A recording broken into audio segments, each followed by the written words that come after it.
Pernahkah kalian melintasi jalan raya Lawang menuju Malang dan merasa ada sepasang mata yang mengawasi dari puncak bukit? Jika kalian menoleh ke arah timur di desa Turirejo, kalian akan melihat sebuah bangunan megah yang berdiri angkuh namun merana.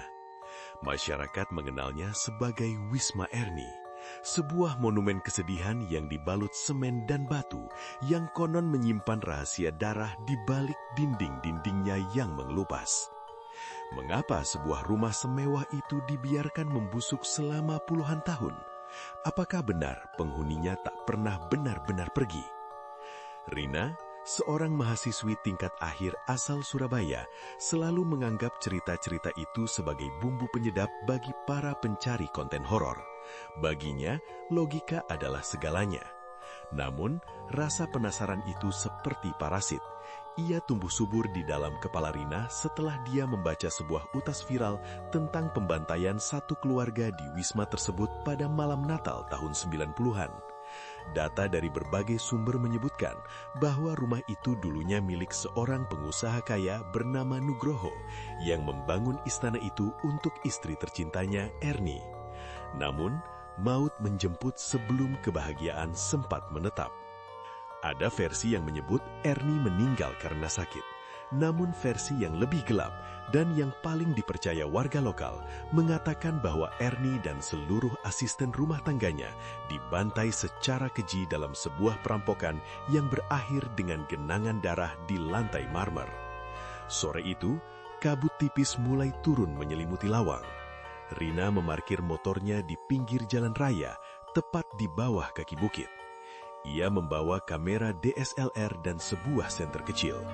Langkah kakinya terasa berat saat menapaki jalan setapak yang menanjak menuju gerbang wisma. Udara Malang yang biasanya sejuk, entah mengapa terasa jauh lebih dingin di sini. Seolah-olah oksigen di sekitar bukit itu telah tersedot habis oleh sesuatu yang tak terlihat. Setibanya di depan gerbang besi yang sudah berkarat, Rina tertegun. Wisma Erni berdiri di depannya dengan arsitektur bergaya kolonial yang dipaksakan modern. Jendela-jendelanya yang banyak tampak seperti lubang mata hitam yang menatap kosong ke arah jalan raya di bawah sana. Siapa yang betah tinggal di tempat sesunyi ini? Bisiknya dalam hati.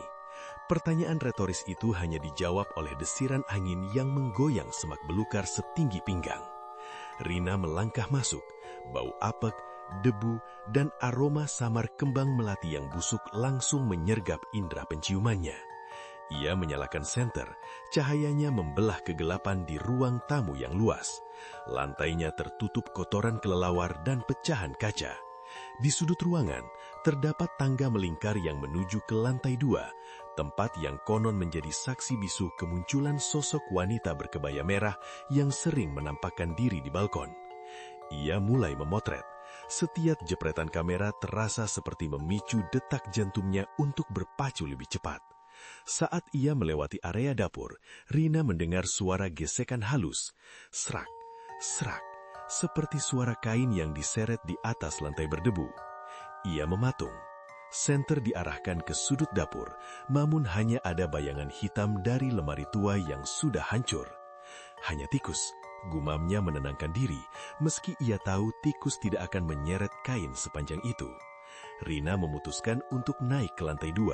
Setiap anak tangga kayu yang ia injak mengeluarkan suara derit yang memilukan, seolah-olah kayu itu sedang menjerit kesakitan. Di lantai atas, suasana terasa jauh lebih menekan. Ada sebuah kamar besar dengan pintu yang terbuka separuh. Itu adalah kamar utama, kamar Erni. Di dalam kamar gitu, Rina menemukan sebuah meja rias dengan cermin yang sudah retak 1000. Di atas meja, terdapat sebuah sisir tua dan botol parfum yang isinya sudah menguap habis. Anehnya, meski ruangan lain penuh debu tebal, meja rias ini tampak sedikit lebih bersih. Rina mendekat, mengarahkan kameranya ke cermin. Namun saat ia melihat melalui lensa kamera, jantungnya seakan berhenti berdetak. Di pantulan cermin, di belakang sosoknya, berdiri seorang wanita. Wanita itu mengenakan kebaya berwarna merah marun yang sangat rapi, kontras dengan kondisi rumah yang hancur. Rambutnya disanggur tradisional, namun wajahnya pucat pasi dengan mata yang terus mengucurkan cairan hitam pekat. Wanita itu tidak bergerak. Ia hanya berdiri di sana, menatap punggung Rina dengan tatapan yang penuh dengan kesedihan sekaligus kemarahan yang meluap. Rina tidak berani menoleh. Tangannya gemetar hebat hingga kameranya hampir jatuh. Ia mencoba berdoa, namun lidahnya terasa keluh, seolah-olah ada tangan tak kasat mata yang mencekik lehernya. Tiba-tiba, suara bisikan lembut terdengar tepat di telinganya, dingin seperti es. "Kenapa kamu masuk ke rumahku tanpa izin?" Tanpa pikir panjang, Rina berlari sekencang mungkin. Ia tidak peduli lagi dengan kamera atau keselamatannya saat menuruni tangga. Ia merasa seolah-olah lantai di bawah kakinya berubah menjadi tangan-tangan yang berusaha menariknya jatuh. Ia terus berlari keluar dari Wisma, menuruni bukit dengan nafas yang tersengal-sengal, hingga ia mencapai motornya di pinggir jalan raya. Sesampainya di kosannya di Malang, Rina mencoba menenangkan diri. Ia meyakinkan diri bahwa itu semua hanyalah halusinasi akibat sugesti cerita-cerita horor yang ia baca. Ia mengambil kartu memori dari kameranya dan memasukkannya ke laptop. Ia ingin membuktikan bahwa tidak ada apa-apa di sana. Satu persatu foto terbuka. Foto ruang tamu, kosong.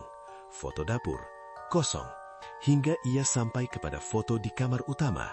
Foto itu memperlihatkan Rina yang sedang memegang kamera di depan cermin.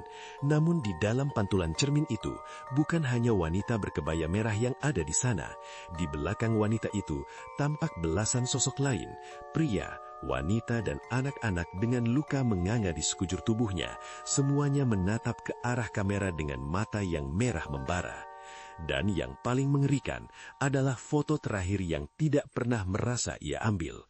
Foto itu diambil dari sudut atas kamar, memperlihatkan Rina yang sedang berlari keluar pintu. Namun di foto itu, wanita berkebaya merah tersebut tidak lagi berdiri di depan cermin. Ia sedang bergantungan di punggung Rina, tangannya yang pucat melingkar erat di leher Rina, dan wajahnya hancur menghadap tepat ke arah lensa, tersenyum lebar hingga merobek pipinya. Tiba-tiba, lampu kosan Rina berkedip dan padam. Di tengah kegelapan, ia mendengar suara gesekan kain di lantai kamarnya. Serak, serak, seperti suara kain yang diseret di atas lantai berdebu. Aroma melati busuk itu kini memenuhi ruangan sempitnya. Ternyata, Wisma Erni tidak pernah membiarkan tamunya pergi sendirian. Teror itu belum selesai. Ia baru saja dimulai. Ikuti terus cerita lainnya hanya di Mistik Nusa.